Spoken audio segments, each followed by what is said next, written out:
സ്നേഹം, ദിവ്യസ്നേഹം, സ്നേഹം, ദിവ്യസ്നേഹം. നോക്കാം മർക്കോസിന്റെ സുവിശേഷം 5:33-34.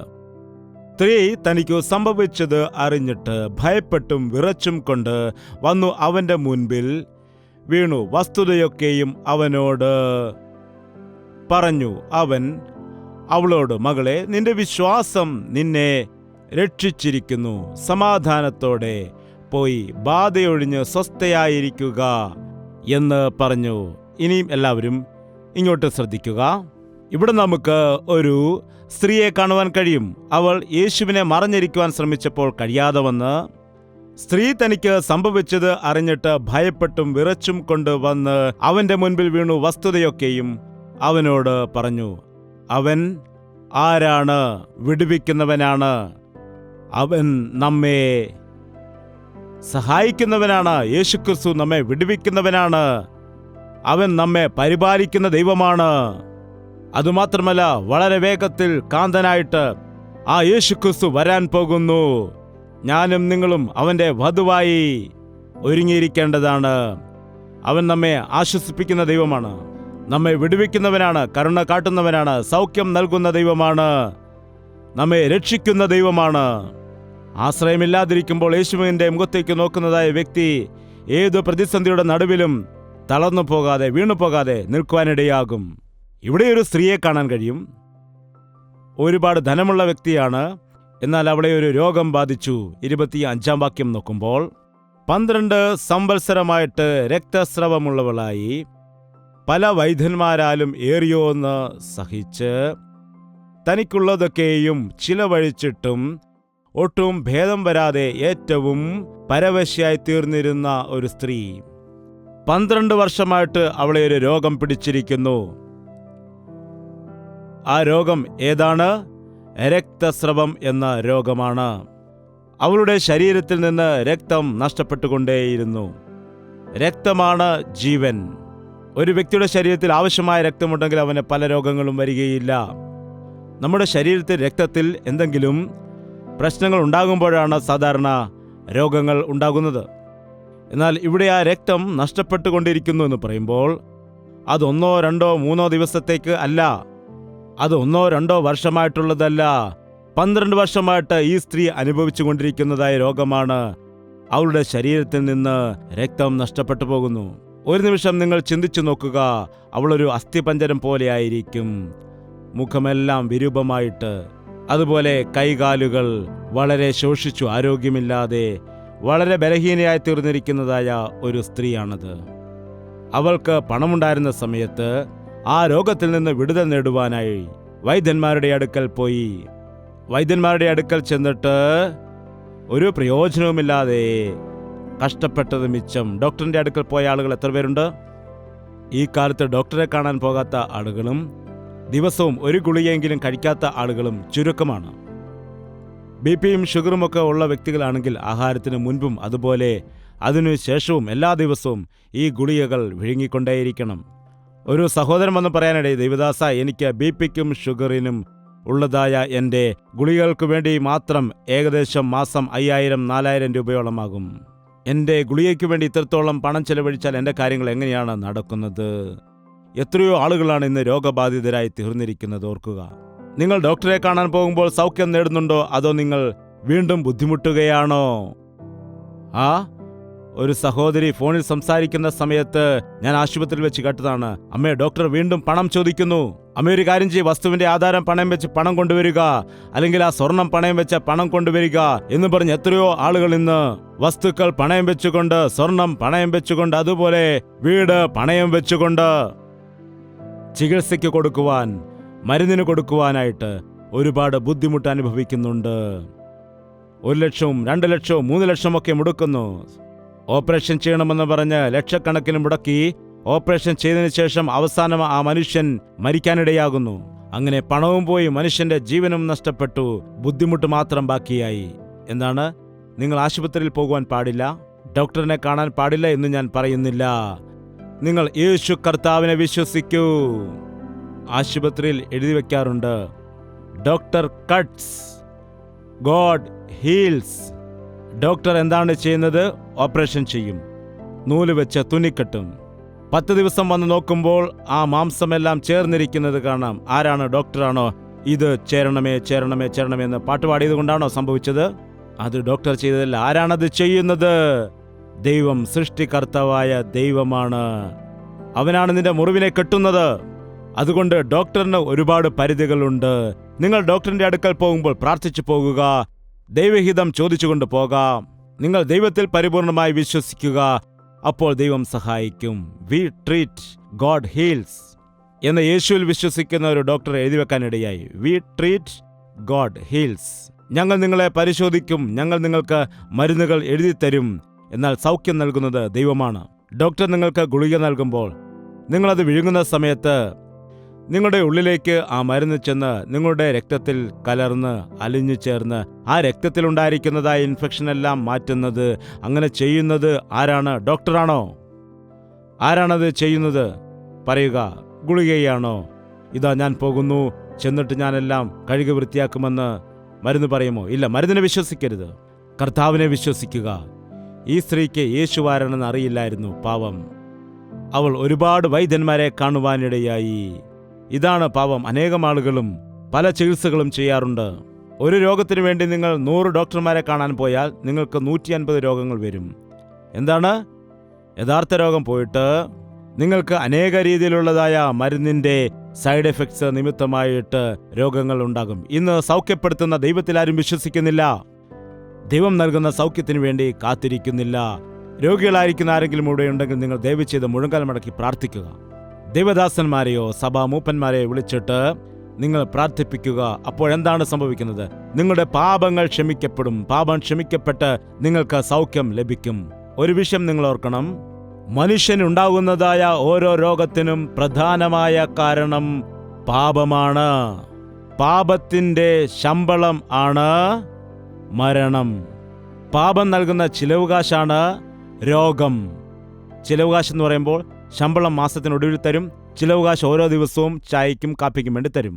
അതാണ് പാപം ചെയ്യുന്നതിന്റെ ഫലമായുള്ള മരണം. അവസാനം നിങ്ങൾക്ക് മരണമുണ്ട്.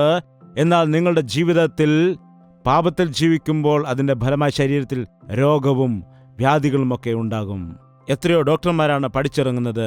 അതുപോലെ തന്നെ ആ സയൻസിലെ എത്രത്തോളം ഗവേഷണങ്ങൾ നടന്ന് പുതിയ പുതിയ സംവിധാനങ്ങൾ, പുതിയ പുതിയ കണ്ടുപിടുത്തങ്ങളാണ് ദിനംതോറും നടക്കുന്നത്. പുതിയ പുതിയ മരുന്നുകൾ കണ്ടുപിടിക്കുന്നു, പുതിയ പുതിയ ഇഞ്ചക്ഷനുകൾ കണ്ടുപിടിക്കുന്നു, ഓപ്പറേഷൻസുകൾ കണ്ടുപിടിക്കുന്നു, ഹൃദയം മാറ്റിവെക്കപ്പെടുന്നു, അതുപോലെ കരൾ മാറ്റിവെക്കപ്പെടുന്നു, അതുപോലെ വൈദ്യശാസ്ത്രം വളർന്നുകൊണ്ടേയിരിക്കുന്നു. എന്നാൽ രോഗങ്ങൾ കുറയുകയാണോ കൂടുകയാണോ ചെയ്യുന്നത്? കൂടുകയാണ്. വൈദ്യന്മാർ കൂടുന്നു, ചികിത്സകൾ കൂടുന്നു, രോഗം വർദ്ധിക്കുന്നു. അതിൻ്റെ എല്ലാം കാരണം എന്താണ്? പാപം വർദ്ധിക്കുന്നത് കൊണ്ടാണ്. പാപം വർദ്ധിക്കുമ്പോൾ പുതിയ പുതിയ രോഗങ്ങളാൽ മനുഷ്യൻ ഇന്ന് കൃത്രിമമായതിനെയാണ് ആശ്രയിക്കുന്നത്. ദൈവം സൃഷ്ടിച്ചതായ പ്രകൃതിയിൽ നല്ലതായ ആഹാര വസ്തുക്കളുണ്ട്, അത് കഴിക്കില്ല. പഴം തിന്നില്ല, പഴം കൊണ്ടുണ്ടാക്കുന്ന ജാമാണ് തിന്നുന്നത്. അതുപോലെ തന്നെ ദൈവം സൃഷ്ടിച്ചിരിക്കുന്ന ഫ്രഷ് ആയിട്ടുള്ള ഫലങ്ങൾ കഴിക്കില്ല. ഫ്രിഡ്ജിൽ വെച്ചിട്ട് അത് 2-3 ദിവസം കഴിഞ്ഞ് അതാണ് കഴിക്കുന്നത്. പാക്ക് ചെയ്ത് വെച്ചിരിക്കുന്നതാണ് കഴിക്കുന്നത്. അതുകൊണ്ടാണ് രോഗങ്ങൾ വർദ്ധിച്ചു വരുന്നത്. ദൈവം നമുക്ക് വേണ്ടി സർവ്വതും സൃഷ്ടിച്ചു, നമ്മെ ഈ ഭൂമിയിൽ ആക്കി വെച്ചു. നമ്മൾ സൃഷ്ടികർത്താവിനെ ഓർക്കണമെന്ന് അവൻ ആശിക്കുന്നു. എന്നാൽ മനുഷ്യനത് ചെയ്യുന്നില്ല. അവൻ തന്റെ ശരീരത്തെ ഓർക്കുന്നു. ശരീരത്തിന് തൃപ്തി കൊടുക്കുന്നതിന് വേണ്ടി തിന്നുവാൻ പാടില്ലാത്തവ മനുഷ്യൻ തിന്നുന്നു, അതുപോലെ കുടിക്കാൻ പാടില്ലാത്തവ മനുഷ്യൻ കുടിക്കുകയും ചെയ്യുന്നു. പ്രാർത്ഥനയിൽ കൂടി പലരും പറഞ്ഞിട്ടുണ്ട്, ഞങ്ങളുടെ ഭർത്താക്കന്മാർ മദ്യപാനത്തിന് അടിമപ്പെട്ടവരാണ്. അതുപോലെ ഞാൻ ആന്ധ്രയിലായിരുന്ന സമയത്ത് ഒരു സഹോദരി വന്ന് പറഞ്ഞു, എൻ്റെ പിതാവ് മരുന്ന് കുടിക്കും, പ്രാർത്ഥിക്കണമെന്ന്. ഞാൻ ചോദിച്ചു, മരുന്ന് കുടിക്കുന്നത് നല്ലതല്ലേ? പിന്നെന്താണ് സഹോദരി? അയ്യോ, ആ മരുന്നല്ല, ചാരായം കുടിക്കുമെന്നാണ് പറയുന്നത്, ബ്രാൻഡി കുടിക്കുമെന്ന്. പിന്നെ അതിന് മരുന്നെന്നാണോ വിളിക്കുന്നത്? മരുന്നാണോ? അത് ലഹരി പിടിപ്പിക്കുന്നതാണ്. അത് മരുന്നാണോ? മനുഷ്യനെ നശിപ്പിക്കുന്നതാണത്. അത് മരുന്നാണോ? കുടുംബത്തെ ഛിന്ന ഭിന്നമാക്കുന്നതാണ്. അത് മരുന്നാണോ? മനുഷ്യനെ അടിമകളാക്കി മാറ്റുന്നതാണ്. ഏതു മദ്യപാനിയാണെങ്കിലും ഒരു പെഗ്ഗിലാണ് അവൻ തുടങ്ങി വയ്ക്കുന്നത്. ഞാൻ ഒരു പെഗ്ഗേ കുടിച്ചുള്ളൂ, എൻ്റെ കൂട്ടുകാരൻ നിർബന്ധിച്ചത് കൊണ്ടാണ് അല്പമേ കുടിച്ചുള്ളൂ എന്ന് പറയുന്നു. അതേ, നിങ്ങൾ ഒരു പെഗ്ഗിൽ കൂടിയാണ് ആരംഭിക്കുന്നത്. എന്നാൽ അത് പിന്നീട് നിന്നെ നാശത്തിലേക്ക് കൊണ്ടുപോകും. നിനക്കത് വിട്ടുപിരിയുവാൻ കഴിയാത്തവണ്ണം അടിമയാകും. മദ്യപാനം, ഭാര്യ ദുഃഖിക്കുമെന്നുള്ള വിഷയം നിനക്ക് അറിയാം, മക്കൾ കരയുന്നതായ വിഷയം അറിയാം. മാതാപിതാക്കൾ ദുഃഖിക്കുന്ന വിഷയം അറിയാം. ഇനി മദ്യപിച്ചാൽ നിന്റെ കരൾ മൊത്തം നാശമായി പോകുമെന്ന് ഡോക്ടർ പറയുമ്പോൾ ഇത് നിനക്ക് ദോഷമാണെന്ന് നിനക്കറിയാം. എങ്കിലും നിനക്കത് ഉപേക്ഷിക്കുവാൻ കഴിയുന്നില്ല.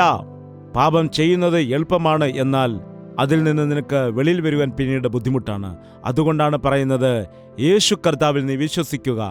നിന്നെ പാപത്തിൽ നിന്ന് വിടുവിക്കുവാനും നിന്നെ രോഗത്തിൽ നിന്ന് വിടുവിക്കുവാനും മതിയായ കർത്താവ് അവൻ മാത്രമാണ്. എന്നാൽ നീ മദ്യപാനത്തിൽ നിന്ന് വിടുതൽ നേടുന്നതിന് വേണ്ടി മറ്റൊരു മദ്യം കുടിച്ച് അല്ലെങ്കിൽ മറ്റൊരു ദുശീലം ആരംഭിച്ച് അവസാനം നിനക്ക് രണ്ടും ഉപേക്ഷിക്കുവാൻ കഴിയാത്ത വിധത്തിലായിത്തീരുകയാണ് ചെയ്യുന്നത്. ഇന്ന് എത്രയോ ആളുകൾ പാപത്തിന് അടിമപ്പെട്ടിട്ട് രോഗങ്ങൾ ഉണ്ടാക്കി വയ്ക്കുന്നു. ആ കർത്താവ് നിന്നെ തൊട്ടാൽ നിനക്ക് പരിപൂർണ വിടുതൽ ലഭിക്കും, സൗഖ്യം ലഭിക്കും. നിന്റെ ബന്ധനം എന്താണെങ്കിലും, പിശാച് നിന്നെ കെട്ടിവച്ചിരിക്കുന്ന പാപത്തിന്റെ ബന്ധനം എത്ര വലിയ കെട്ടാണെങ്കിലും, കർത്താവ് നിന്നെ തൊടുകയാണെങ്കിൽ വർഷങ്ങളായിട്ടുള്ള നിന്റെ ശരീരത്തിലെ ബന്ധനങ്ങളെല്ലാം വിടുവിക്കുവാൻ തക്കവണ്ണം കർത്താവ് മതിയായവനാണ്. തീരാവ്യാധിയിൽ നിന്ന് നിനക്ക് വിടുതൽ ലഭിക്കും. വിശ്വസിക്കുക. അടുത്തിരിക്കുന്നവരോട് ചോദിച്ചേ, കോപമുണ്ടോ എന്ന് ചോദിച്ചേ. എൻ്റെ കാര്യത്തിൽ ആരെങ്കിലും ഇടപെട്ടാലേ എനിക്ക് കോപമുണ്ടാകും. ഞാൻ നല്ല വ്യക്തിയൊക്കെയാണ്, ശരി. എന്നാൽ എന്നെ ആരെങ്കിലും ശല്യം ചെയ്യുകയാണെങ്കിൽ, എൻ്റെ കാര്യത്തിൽ ആരെങ്കിലും ഇടപെടുകയാണെങ്കിൽ ടിഷ് എന്ന് പറഞ്ഞു വരും. എന്താണ്? ഭോഷന്റെ ഹൃദയത്തിൽ കോപം സുഖമായി വസിക്കുന്നു എന്നാണ് പറയുന്നത്. ഭോഷന്റെ ഹൃദയത്തിൽ കോപം ഇങ്ങനെ സുഖമായി കിടന്നുറങ്ങും.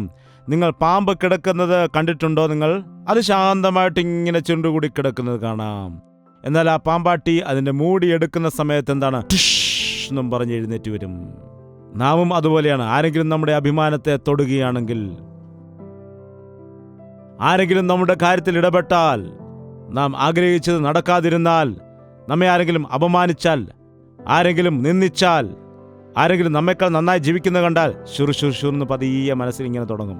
നീ കോപിക്കുമ്പോൾ ആർക്കാണ് നഷ്ടമുണ്ടാകുന്നതെന്നറിയാമോ? അവൻ്റെ കോപം അവനാണ് നഷ്ടമുണ്ടാക്കുന്നത്. ഒരു വ്യക്തി കോപിക്കുന്ന സമയത്ത് ശരീരത്തിലുണ്ടാകുന്നതായ മാറ്റങ്ങളെക്കുറിച്ച് ഗവേഷണം നടത്താനിടയായി. അതായത് ഒരു വ്യക്തി വയലിൽ പോയിട്ട് രാവിലെ മുതൽ വൈകുന്നേരം വരെ വളരെ അധ്വാനിച്ച് കഷ്ടപ്പെട്ട് വിയർപ്പൊഴുക്കി വരുന്നതായ വ്യക്തിക്ക് തുല്യമാണ്. അതായത് ഒരു 5 മിനിറ്റ് കോപിക്കുന്നതായ വ്യക്തി 5 മിനിറ്റ് ഏയ് ആരടാ എന്താടാ എന്നൊക്കെ ചോദിച്ചിങ്ങനെ കോപിക്കുന്നത് നിങ്ങൾ കണ്ടിട്ടില്ലേ? അങ്ങനെ കോപിക്കുന്നതായ ഒരു വ്യക്തി, ഒരേക്കർ വസ്തു മുഴുവനും ഉഴുതുമറിക്കുന്ന ഒരു വ്യക്തി എത്ര ക്ഷണിക്കുമോ അത്രയും ക്ഷണിക്കുമെന്നാണ്. അവൻ്റെ രക്തം തിളച്ചു മറിയും. എന്താണ്? രക്തസമ്മർദ്ദം. എങ്ങനെയാണ് രക്തസമ്മർദ്ദം ഉണ്ടാകുന്നത്? എങ്ങനെയാണ് ഷുഗർ ഉണ്ടാകുന്നത്? ദേഷ്യപ്പെടുന്ന സമയത്ത് രക്തം ചൂടാകും. നിങ്ങളുടെ ശരീരത്തിന് അത് ദോഷമായി തീരും. നിങ്ങൾ കോപിക്കുന്ന സമയത്ത് എപ്പോഴെങ്കിലും നിങ്ങളുടെ മുഖം നിങ്ങൾ നോക്കിയിട്ടുണ്ടോ? നിങ്ങളുടെ വീട്ടിൽ ആരെങ്കിലും കോപിക്കുന്ന സമയത്ത് നേരെ ഒരു കണ്ണാടി എടുത്തുകൊണ്ടുവന്ന് മുഖത്ത് കാണിച്ചു കൊടുക്കുക. അപ്പോൾ അയാൾ ആ മുഖം നോക്കില്ല. കാരണം കോപം കൊണ്ട് മുഖം വളരെ വികൃതമായിരിക്കും. നോക്കുക, കണ്ണുകൾ ചുവന്നിരിക്കും. കോപം വരുമ്പോൾ നമ്മുടെ മുഖം പോലും നമുക്ക് നോക്കുവാൻ കഴിയില്ല. കോപം നിന്നെ ഒരു രാക്ഷസനെ പോലെയാക്കി മാറ്റും. നിനക്ക് പലവിധമായ രോഗങ്ങൾ ഉണ്ടാക്കും. ഗ്യാസ് ട്രബിൾ പോലുള്ള രോഗങ്ങൾ ഉണ്ടാകും. അതുപോലെ BP, ബ്ലഡ് പ്രഷർ ഉണ്ടാകാൻ കാരണമാണത്. പലവിധത്തിലുള്ള രോഗങ്ങൾ ഉണ്ടാകുവാൻ കാരണമാണത്. അതുപോലെ ക്ഷണനേരത്തെ കോപം കൊണ്ട് ചെയ്യുന്നതായ പാപം നിമിത്തം ജീവിതകാലം മുഴുവനും നീ ദുഃഖിക്കേണ്ടതായി വരും. നമ്മുടെ ഭാരതത്തിൽ സഹോദരിമാരുടെ കാര്യം നോക്കിയാൽ ചില സമയത്ത് കോപിക്കുമ്പോൾ ഭർത്താവിനോട് കോപം ഉണ്ടാകുന്ന സമയത്ത് വേഗത്തിൽ അവരുടെ കൈ താലിച്ചരടിലേക്കാണ് പോകുന്നത്. നിന്നോടൊപ്പം ഞാൻ ജീവിക്കില്ലെന്ന് പറഞ്ഞ ഒരാൾ താലിച്ചരട് വലിച്ചു പൊട്ടിച്ചു. അതോടെ കഴിഞ്ഞു. അന്നു മുതൽ അവർക്ക് സമാധാനം നഷ്ടപ്പെട്ടു. കോപം ഉപേക്ഷിക്കുക, ക്രോധം വിട്ടുകളയുക. നിന്റെ കോപം സൂര്യൻ അസ്തമിക്കുന്നത് വരെയും വെച്ചു പുലർത്തുവാൻ പാടില്ല. നിങ്ങൾ കോപിക്കുമ്പോൾ പാപം ചെയ്യരുത്. നിങ്ങൾ പാപത്തെക്കുറിച്ചുള്ള വിഷയത്തിൽ മാത്രമല്ലാതെ കോപിക്കുവാനായിട്ട് പാടില്ല. കോപം കാരണം മനുഷ്യന് രോഗങ്ങൾ ഉണ്ടാകുന്നു. മദ്യപാനം കാരണം മനുഷ്യന് രോഗങ്ങൾ ഉണ്ടാകുന്നു. പുകവലി കാരണം, ആരോ പറഞ്ഞു പുകവലി കൊണ്ട് കുഴപ്പമില്ല എന്ന്. പുകവലിക്കുന്നത് കാരണം, പുക എങ്ങനെയാണ് വലിക്കുന്നത്? നിങ്ങൾ കണ്ടിട്ടുണ്ടോ? പുകവലിക്കാരെ നിങ്ങൾ കണ്ടിട്ടുണ്ടോ? അവർ പുകവലിക്കുന്നതായ സമയത്ത് അതവരുടെ വയറ്റിൽ ചെന്നിട്ട് അവിടെ തന്നെ നിൽക്കുമോ? ഇല്ല. അത് മറിച്ച് തിരികെ അവരുടെ മൂക്കിൽ കൂടിയും വായിൽ കൂടിയും വരും. അതവിടെ നിൽക്കുകയില്ല. നിങ്ങൾ പച്ചവെള്ളം കുടിച്ചാൽ നേരെ വയറ്റിൽ ചെന്നിട്ട് മൂക്കിൽ കൂടിയും വായിൽ കൂടിയും അത് തിരിച്ചു വരുമോ? ചോറ് തിന്നാൽ അത് മൂക്കിൽ കൂടിയും വായിൽ കൂടിയും തിരിച്ചു വരുമോ? ഇല്ല, വരികയില്ല. എന്നാൽ പുക അവിടെ നിൽക്കില്ല. അത് ശരീരത്തിന് ആവശ്യമില്ലാത്തതാണ്. അത് നിന്റെ ശരീരത്തിന് ഉള്ളിൽ ചെന്നിട്ട് ശ്വാസകോശങ്ങളെയും അവയവങ്ങളെയും നാശമാക്കിയിട്ട് തിരികെ വരുന്നു. അതുകൊണ്ടാണ് ഇന്ന് പബ്ലിക് പ്ലേസുകളിൽ പുകവലി പാടില്ല എന്ന് എഴുതിയിരിക്കുന്നത്. അപ്പോൾ എന്ത് ചെയ്യും? ബാത്റൂമിൽ ചെന്നിട്ടാണ് ആളുകൾ വലിക്കുന്നത്. ചോദിക്കൂ, എന്തൊരു വിരോധാഭാസമാണ് നടക്കുന്നത്?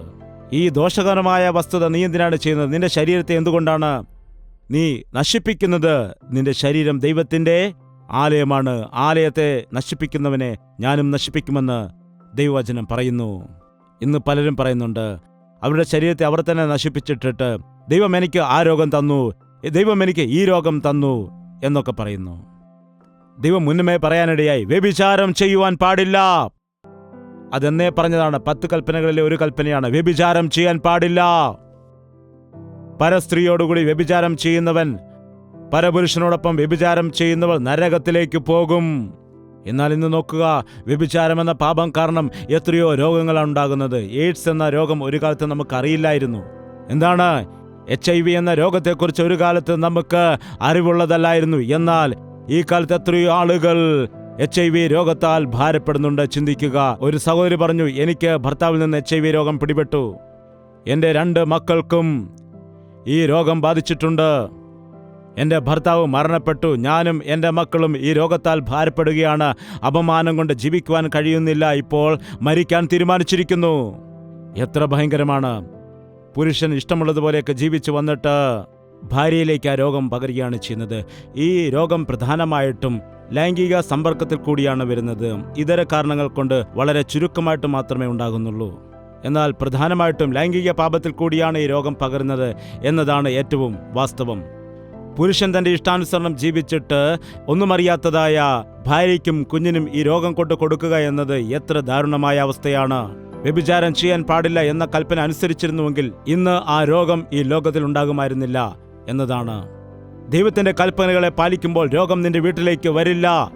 രോഗം നിന്നെ തൊടുകയില്ല. പകൽ പറക്കുന്ന അസ്തത്തെയും രാത്രി സഞ്ചരിക്കുന്ന മഹാമാരിയെയും നിനക്ക് ഭയപ്പെടാനില്ല എന്ന് വചനം പറയുന്നു. ഒരു രോഗവും നിന്നെ തൊടില്ല. എത്രയോ രോഗങ്ങളാൽ നാം ഭാരപ്പെടുന്നു. അതിന്റെ കാരണം പാപത്തിന് നാം ഇടം കൊടുക്കുന്നത് കൊണ്ടാണ്. പാപത്തിന്റെ ശമ്പളം മരണമാകുന്നു.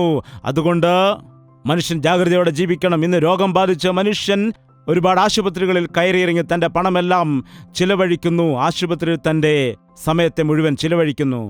നോക്കൂ, ഈ സ്ത്രീ 12 വർഷമായിട്ട് ഭാരപ്പെടുകയാണ്. 1-2 വർഷങ്ങളല്ല, 1-2 ദിവസത്തിന് പനി വന്നാൽ തന്നെ നമുക്ക് സഹിക്കാൻ കഴിയില്ല. എന്നാൽ ഈ സ്ത്രീ നോക്കുക, 12 വർഷമായിട്ട് രോഗത്താൽ ഭാരപ്പെടുകയാണ്. ഉള്ള പണമെല്ലാം അനേക വൈദ്യന്മാർക്ക് കൊടുത്ത് ചികിത്സകൾ ചെയ്ത് എങ്കിലും സൗഖ്യം പ്രാപിക്കുവാൻ, രോഗത്തിന് ശമനം നേടുവാൻ കഴിയാതിരിക്കുന്നു.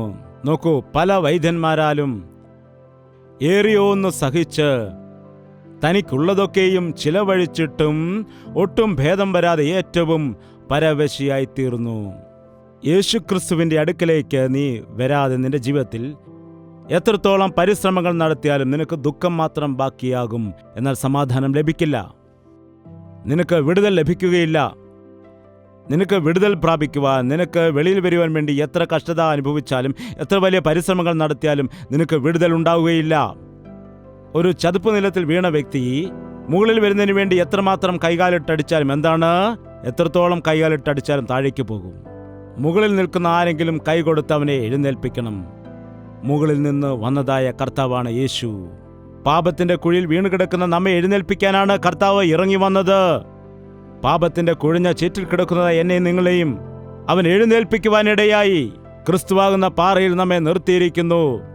ഇന്ന് ആരെങ്കിലും കടഭാരത്തിന്റെ കുഴിയിലായിരിക്കുന്നുണ്ടോ? രോഗത്തിന്റെ കുഴിയിൽ കിടക്കുന്നവരുണ്ടോ? പാപത്തിന്റെ കുഴിഞ്ഞ ചേറ്റിൽ കിടക്കുന്നവരുണ്ടോ? വ്യഭിചാരത്തിന്റെ കുഴിഞ്ഞ ചേറ്റിൽ കിടക്കുന്നവരുണ്ടോ? ഇന്നുള്ള മനുഷ്യർക്ക് തങ്ങളുടെ ശരീരത്തെക്കുറിച്ച് അല്പം പോലും വിചാരമില്ല. യൗവനക്കാരെ ഇക്കാലത്ത് നോക്കുകയാണെങ്കിൽ അവരുടെ വിശുദ്ധ ജീവിതത്തെ കാത്തു സൂക്ഷിക്കണമെന്നുള്ളതായ ശ്രദ്ധ അവർക്കില്ല. എത്രയോ ടീനേജേഴ്സാണ് ടീനേജിൽ തന്നെ അവരുടെ യൗവനത്തെ നശിപ്പിക്കുന്നു, അവരുടെ കന്യകാത്വത്തെ നശിപ്പിച്ചു കളയുന്നു, അവരുടെ ജീവിതത്തെ വൃഥാവാക്കി കളയുന്നുണ്ട്. ഗേൾ ഫ്രണ്ട്സ് എന്നും ബോയ് ഫ്രണ്ട്സ് എന്നും ഒക്കെ പറഞ്ഞുകൊണ്ട് എത്രയോ യൗവനക്കാരാണ് കോളേജിൽ ചേരുന്ന അവരുടെ പഠിക്കേണ്ട സമയത്ത് അവർ അനാവശ്യമായ കാര്യങ്ങൾ ചെയ്ത് പണം അനാവശ്യമായിട്ട് ചിലവഴിച്ച് ജീവിതത്തെ നശിപ്പിക്കുന്നത്. ദുർനടപ്പ് വിട്ടോടുവിനെന്ന് വചനം പറയുന്നു. മറ്റു പാപങ്ങൾ ചെയ്യുന്ന വ്യക്തി തന്റെ ശരീരത്തിന് പുറത്താണ് പാപം ചെയ്യുന്നത്. എന്നാൽ ദുർനടപ്പ് ചെയ്യുന്ന വ്യക്തി തന്റെ ശരീരത്തിന്, തന്റെ ആത്മാവിന് എതിരായിട്ടാണ് പാപം ചെയ്യുന്നത്. അത് വിട്ട് ഓടുവാനായിട്ടാണ് ദൈവവചനം പറയുന്നത്. ദുർനടപ്പെന്ന് പറയുമ്പോൾ മറ്റു പലരും അതിനെ തെറ്റിദ്ധരിക്കാറുണ്ട്. അതുപോലെ തന്നെ അതിനെ നിസ്സാരവൽക്കരിക്കാറുണ്ട്. ദുർനടപ്പ് എന്ന് പറയുമ്പോൾ വിവാഹത്തിന് മുൻപ് തന്നെ ഒരു പുരുഷനും ഒരു സ്ത്രീയും ലൈംഗിക ബന്ധമുള്ളവരായി ജീവിക്കുന്ന വിഷയത്തിനെയാണ് ദുർനടപ്പെന്ന് പറയുന്നത്. അതുപോലെ തന്നെ വ്യഭിചാരം എന്ന് പറയുമ്പോൾ വിവാഹത്തിന് ശേഷമായിട്ട് ആ വിവാഹം കഴിഞ്ഞ് കുടുംബമായി ജീവിക്കുന്നവർ പരപുരുഷനുമായിട്ടോ പരസ്ത്രീയുമായിട്ടോ അവിഹിത ബന്ധം പുലർത്തുന്ന ആളുകളെയാണ് വ്യഭിചാരികൾ എന്ന് വിളിക്കുന്നത്. അതാണ് വ്യഭിചാര പാപം. വിവാഹത്തിന് ശേഷം വിശുദ്ധമായ വിവാഹ ബന്ധത്തെ നശിപ്പിക്കുന്ന രീതിയിൽ വ്യഭിചാരം ചെയ്യുന്നു. അത് വലിയ പാപമാണ്. അതുപോലെ വിവാഹത്തിന് മുൻപ് ചെയ്യുന്ന അശുദ്ധിയെയാണ് ദുർനടപ്പെന്ന് പറയുന്നത്. വിശുദ്ധ വിവാഹമെന്നാണ് നാം വിളിക്കുന്നത്. എന്നാൽ വിശുദ്ധ വിവാഹത്തിലേക്ക് പ്രവേശിക്കുന്നതിന് മുൻപേ തങ്ങളുടെ ശരീരത്തെ അശുദ്ധിയാക്കി മാറ്റുന്നവരുണ്ട്. കർത്താവ് പറയുന്നു, ഞാൻ നിന്നെ വിശുദ്ധീകരിക്കും എന്ന്. ഇപ്പോൾ തന്നെ നിന്റെ ശരീരത്തെ നീ അശുദ്ധിയാക്കിയിട്ടുണ്ടോ? എന്നിട്ടും ഒരുപക്ഷെ നിനക്ക് രോഗം വരാതിരിക്കുന്നത് കർത്താവിൻ്റെ കൃപ കൊണ്ടായിരിക്കും. പാപത്തിൻ്റെ ആ ശിക്ഷ നിന്റെ മേൽ വരാതിരിക്കുന്നത് അതുകൊണ്ടാണ്. പാപത്തിൻ്റെ ആ ദോഷം അനുഭവിക്കാതിരിക്കുന്നത്. എന്നാൽ നീ ഇപ്പോൾ തന്നെ കർത്താവിൻ്റെ സന്നിധിയിൽ അനുദപിക്കുകയാണെങ്കിൽ നിന്നെ അവൻ്റെ രക്തത്താൽ കഴുകിക്കൊണ്ട് ഒരു പുതിയ വ്യക്തിയാക്കി മാറ്റിയെടുക്കുവാൻ ദൈവം ഒരുങ്ങിയിരിക്കുന്നു. എത്രയോ സ്ത്രീകൾ ഇന്ന് കരയുന്നുണ്ട്. എൻ്റെ ഭർത്താവ് എന്നെ ഉപേക്ഷിച്ച് മറ്റൊരു സ്ത്രീയോടൊപ്പം പോയിരിക്കുകയാണ്, എന്നെയും മക്കളെയും ഉപേക്ഷിച്ചിരിക്കുന്നു. വളരെ വിചിത്രം എന്താണെന്ന് വെച്ചാൽ ഈ കാലത്ത് പുരുഷന്മാരും അങ്ങനെ കരയുന്നുണ്ട്. കഴിഞ്ഞ ദിവസം എനിക്കൊരു ഫോൺ വന്നു. ബ്രദർ, എൻ്റെ ഭാര്യ എന്നെയും എൻ്റെ 2 മക്കളെയും ഉപേക്ഷിച്ചിട്ട് മറ്റൊരു വ്യക്തിയുടെ കൂടെ ഒളിച്ചോടി പോകാനിടയായി. എൻ്റെ മക്കളുടെ മുഖം കാണുമ്പോൾ എനിക്ക് സഹിക്കാൻ കഴിയുന്നില്ല. ഏതായാലും ഭാര്യ ഒളിച്ചോടിപ്പോയതല്ലേ, ഏതായാലും കുഴപ്പമില്ല, ഞാൻ ക്ഷമിച്ചേക്കാം, എൻ്റെ അടുക്കൽ വന്ന്, അല്ലെങ്കിൽ കുടുംബമായിട്ട് നമുക്ക് ജീവിക്കാം, ഞാൻ നിന്നോട് ക്ഷമിക്കാം, നമ്മുടെ കുഞ്ഞുങ്ങളെ ഓർത്തെങ്കിലും നീ വരണമെന്ന് ഞാൻ പറഞ്ഞ് അപേക്ഷിക്കുമ്പോഴും ഞാൻ വരുന്നില്ല എന്നാണ് അവൾ പറയുന്നത്. എത്ര ദുഃഖകരമാണ്. വിവാഹ ജീവിതത്തിന് വിലയില്ലേ? വിവാഹ ദിനം നാം എന്താണ് വാക്കുകൊടുക്കുന്നത്? മരണം നമ്മെ വേർപിരിക്കുന്നത് വരെ നാം ഒരുമിച്ച് തന്നെ ജീവിക്കുമെന്ന് ദൈവം മുമ്പാകെ, സഭയുടെ മുമ്പാകെ, ജനത്തിന്റെ മുമ്പാകെ നാം വാക്കുകൊടുക്കുന്നു. ഭാര്യയും മക്കളെയും ഉപേക്ഷിച്ചു പോകുന്ന ഭർത്താക്കന്മാർ, ഭർത്താവിന് വരുമാനമില്ലെന്ന് പറഞ്ഞ് ഉപേക്ഷിച്ചു പോകുന്ന ഭാര്യമാർ, അതുപോലെ സ്ത്രീധനം നൽകിയില്ല എന്ന് പറഞ്ഞുകൊണ്ട് ഭാര്യയെ ഉപേക്ഷിക്കാൻ പ്രേരിപ്പിക്കുന്ന അമ്മായിമ്മമാർ, നമുക്കറിയാം ഒരുപാട് കുടുംബങ്ങളിൽ ഇങ്ങനെയുള്ള അവസ്ഥകൾ നടക്കുന്നുണ്ട്. സമാധാനം അപഹരിച്ചെടുത്തുകൊണ്ട് ഓരോ കുടുംബത്തെയും പിശാച് തകർക്കാൻ നോക്കുന്നു. വ്യഭിചാരമെന്നത് വളരെ നാശകരമായിരിക്കുന്ന ഒരു പാപമാണ്. പരസ്ത്രീ ആഴമുള്ള കിണർ പോലെ അപകടകരമായ ഒരു ബന്ധമാണത്. ആ പാപക്കുഴിയിൽ വീഴുന്നവർക്ക് എഴുന്നേൽക്കുവാനായിട്ട് എളുപ്പമല്ല. ആ വേശ്യയുടെ മധുരവാക്കിൽ അകപ്പെട്ടവൻ വെളിയിൽ വരില്ല. ഏതൊരു ഗ്രാമത്തിലൊരു മീറ്റിംഗ് നടക്കുന്ന സമയത്ത് 2 അജാനുബാഹുകളായ 2 സഹോദരന്മാർ, അവർ നല്ല ആരോഗ്യമുള്ളവർ, നല്ല വിദ്യാഭ്യാസമുള്ളവർ, 2 പേരും വന്നിട്ട് ഞങ്ങളോട് പറഞ്ഞു, ബ്രദർ, ഞങ്ങൾ സഹോദരന്മാരാണ്, ഞങ്ങൾ ഇപ്പോൾ യേശു കർത്താവിൽ വിശ്വസിക്കുന്നു, ഞങ്ങളുടെ വിവാഹം ഇനിയും കഴിഞ്ഞിട്ടില്ല, ഞങ്ങൾക്ക് 50 വയസ്സിൽ കൂടുതൽ പ്രായമുണ്ട്, ഈ വർഷക്കാലം അത്രയും വളരെ വിശുദ്ധിയോടുകൂടി വളരെ നിഷ്ഠയോടുകൂടിയാണ് ഞങ്ങൾ ജീവിച്ചത്, ഒരു സ്ത്രീയുടെ അരികിലും ഞങ്ങൾ പോയിട്ടില്ല. എൻ്റെ ചേട്ടൻ കഴിഞ്ഞ ദിവസം ഏതോ ഒരു കൂട്ടുകാരൻ പറഞ്ഞു കേട്ടിട്ട് ഒരു വ്യഭിചാരിയുടെ അടുക്കൽ പോകാനിടയായി. ഒറ്റത്തവണ മാത്രമേ പോയുള്ളൂ. ഇപ്പോൾ എയ്ഡ്സ് രോഗം പിടിച്ചിരിക്കുന്നു. ഇത് കാരണം സമൂഹത്തിൽ ഞങ്ങൾക്ക് തലയുയർത്തി ജീവിക്കുവാനായിട്ട് കഴിയുന്നില്ല. ഞങ്ങൾക്ക് ഒരുപാട് കടകളും നല്ല പണവുമൊക്കെ ഉണ്ട്. എന്നാൽ ഈ രോഗം കാരണം ഞങ്ങൾക്ക് ഈ സമൂഹത്തെ തലയുയർത്തി നടക്കുവാൻ പോലും കഴിയുന്നില്ല. ഒറ്റത്തവണയെ ബ്രദർ പോയിട്ടുള്ളൂ, ഒറ്റത്തവണ, രസത്തിനു വേണ്ടി. പാപം രസത്തിനു വേണ്ടിയുള്ളതാണോ? പാപം തമാശയായിട്ടെടുക്കരുത്. പാപം നിന്നെ നശിപ്പിക്കുന്നതാണ്. അതുകൊണ്ട് നിങ്ങൾ പാപവുമായിട്ട് കളിക്കാൻ പാടില്ല. പാപം ആദ്യം നല്ലതായിട്ട് തോന്നും, എന്നാൽ നിന്റെ തലയിൽ കയറി എന്നിട്ട് നിന്റെ ജീവിതം വെച്ച് കളിക്കുമത്. പാപത്തിന്റെ പിന്നാലെ പോകരുത്. പാപം ചെയ്യുന്നതിൽ ഭയക്കണം എന്ന് ദൈവത്തിന്റെ വചനം നമ്മോട് പറയുന്നുണ്ട്. പാപത്തെ വിട്ട് ഓടിപ്പോകുവാനായിട്ട് ദൈവത്തിന്റെ വചനം പറയുന്നു. ഇന്ന് ഇത്രയും രോഗങ്ങൾ ഈ ലോകത്തിൽ ഉണ്ടാകുന്നതിന്റെ കാരണം മനുഷ്യനിൽ പാപം വർദ്ധിച്ചു വരുന്നത് കൊണ്ടാണ്. പാപം വർദ്ധിച്ചു വരുന്നതനുസരിച്ച് രോഗവും വർദ്ധിച്ചു വരുന്നു. ഇന്ന് അനേകം മാതാപിതാക്കളും മക്കൾക്ക് സമ്പത്തുകളല്ല കൊടുത്തിട്ട് പോകുന്നത്, ബിപിയും ഷുഗറും ഒക്കെയാണ് കൊടുക്കുന്നത്. എന്താണ് കൊടുക്കുന്നത്? ബിപിയും ഷുഗറും ഒക്കെ.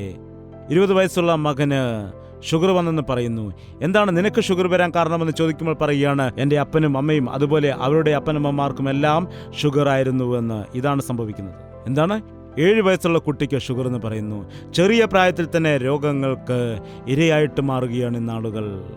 കാരണം മാതാപിതാക്കളുടെ ദോഷങ്ങൾ മക്കളുടെ മേൽ വരികയാണ്. നീ നിന്റെ പാപം നിമിത്തമായിട്ട് പശ്ചാത്തപിക്കുകയാണെങ്കിൽ നിങ്ങളുടെ പാപത്തിന്റെ ഫലം നിങ്ങളുടെ മക്കളിലേക്ക് വരുന്നതിന് മുൻപ് തന്നെ നിങ്ങളുടെ പാപത്തിന് വേണ്ടി പശ്ചാത്തപിക്കുകയാണെങ്കിൽ കർത്താവായ യേശുക്രിസ്തു നിങ്ങളുടെ പാപങ്ങൾ ക്ഷമിച്ച് നിങ്ങൾക്ക് വലിയ വിടുതൽ നൽകിക്കൊണ്ട് നിങ്ങളുടെ മക്കളെയും അനുഗ്രഹിക്കും. ദയവുചെയ്ത് തലകളെ വണക്കുക. നമുക്ക് പ്രാർത്ഥിക്കാം. ഇതാകുന്നു രക്ഷാദിവസം. 18 വയസ്സ് കഴിഞ്ഞു പോയിരിക്കുന്നു, 38 വയസ്സ് കഴിഞ്ഞു പോയിരിക്കുന്നു, 12 വയസ്സ് കഴിഞ്ഞു പോയിരിക്കുന്നു. ഇപ്പോഴും നീ മാനസാന്തരപ്പെട്ടില്ലേ? കാലാവസ്ഥകൾ മാറിക്കൊണ്ടിരിക്കുന്നു, കാലങ്ങൾ മുൻപോട്ട് പോയിക്കൊണ്ടിരിക്കുകയാണ്. ഇപ്പോഴും മാനസാന്തരപ്പെടാതെ ഇരിക്കുകയാണോ നീ? വർഷങ്ങളൊന്നും നാട്ടെ കടന്നു പോകുന്നു, പാപത്തിന്റെ ബന്ധനത്തിൽ നിന്ന് വിടുവിക്കപ്പെടാതെ സഭയിൽ വെറുതെ വന്നിട്ട് പോവുകയാണോ? നിന്റെ ജീവിതത്തിലെ പ്രശ്നങ്ങളിൽ നിന്ന് വിടുതൽ നീ പ്രാപിക്കുന്നില്ലേ? എന്നാൽ ഈ ദിവസം നിന്നെ തൊടുന്നതിന് വേണ്ടി, നിന്നെ വിടുവിക്കുന്നതിന് വേണ്ടി, നിനക്കൊരു പുതിയ ജീവിതം നൽകാൻ യേശുക്രിസ്തു നിന്റെ മുൻപിൽ വന്ന് നിൽക്കുകയാണ്. യേശു കർത്താവേ, എന്നെ തൊടണമേ, എനിക്ക് സൗഖ്യം നൽകുമാറാകണമേ, എൻ്റെ പാപത്തിൽ നിന്ന് എന്നെ വിടുവിക്കണമേ, എൻ്റെ രോഗത്തിൽ നിന്ന് എന്നെ വിടുവിക്കണമേ, എൻ്റെ ദുഃഖങ്ങളിൽ നിന്ന് എന്നെ വിടുവിക്കുമാറാകണമേ എന്ന് വായ് തുറന്നവനോട് പ്രാർത്ഥിക്കുക. പ്രാർത്ഥന. പരിശുദ്ധനായ സ്നേഹമുള്ള കർത്താവേ, ഈ ദൈവിക സന്ദേശത്തിൽ കൂടി ഇന്ന് ശക്തമായിട്ട് ഞങ്ങളോട് നീ സംസാരിച്ചതിനെ ഓർത്ത് നിനക്ക് നന്ദി കരയറ്റുകയാണ് കർത്താവേ. എല്ലാവരെയും തൊടുവാനായിട്ട്, എല്ലാ ശാപത്തിൽ നിന്ന് വിടുവിക്കുവാൻ, എല്ലാവർക്കും വലിയ വിടുതൽ കൊടുക്കുവാനായി, അതുപോലെ പരിപൂർണമായ സൗഖ്യം കൊടുത്തുകൊണ്ട്, സമാധാനം കൊടുത്തുകൊണ്ട് നിന്റെ സാക്ഷികളായി ഞങ്ങളെ ജീവിപ്പിക്കുന്നതിന് വേണ്ടി ഞങ്ങളെ നീ ആഴമായിട്ട് സ്നേഹിക്കുന്ന വിധങ്ങളെ ഓർത്ത് നന്ദി കരയറ്റുകയാണ്. ആരൊക്കെയാണോ പൂർണ്ണ മനസ്സോടുകൂടി പ്രാർത്ഥിക്കുന്നത്, കർത്താവേ എന്നെ നീ തൊടണമേ, എനിക്ക് ഇന്ന രോഗമുണ്ട്, എൻ്റെ കുടുംബസ്ഥിതി ഇതാണ്, എൻ്റെ സാമ്പത്തിക സ്ഥിതി ഇതാണ്, എൻ്റെ ജോലിയുടെ അവസ്ഥ ഇതാണ്, എന്നെ സഹായിക്കണമെന്ന് പറഞ്ഞ് നിന്നോട് നിലവിളിക്കുന്നത്, നിന്റെ മുറിവേറ്റ കരങ്ങൾ നീട്ടിക്കൊണ്ട് അങ്ങനെയുള്ളവരെ തൊടണമേ, അങ്ങനെയുള്ളവരെ തൊടണമേ. ഞാൻ തന്നെ എൻ്റെ ഹിതമനുസരിച്ച് നിന്റെ പാപങ്ങളെ തുടച്ചു മാറ്റുന്നു, ഇനിയും ഒരിക്കലും ഞാൻ നിന്റെ പാപങ്ങൾ ഓർക്കുകയില്ല എന്ന് വാഗ്ദത്തത്താൽ ഞങ്ങളെ അയക്കുമാറാകണമേ.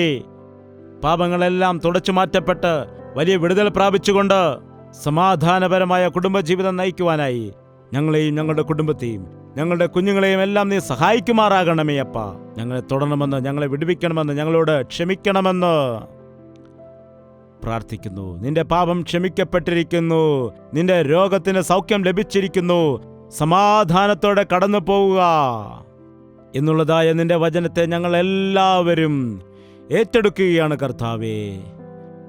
ഞങ്ങളത് വിശ്വസിക്കുകയാണെങ്കിൽ ദൈവത്തിന്റെ മഹത്വം കാണും.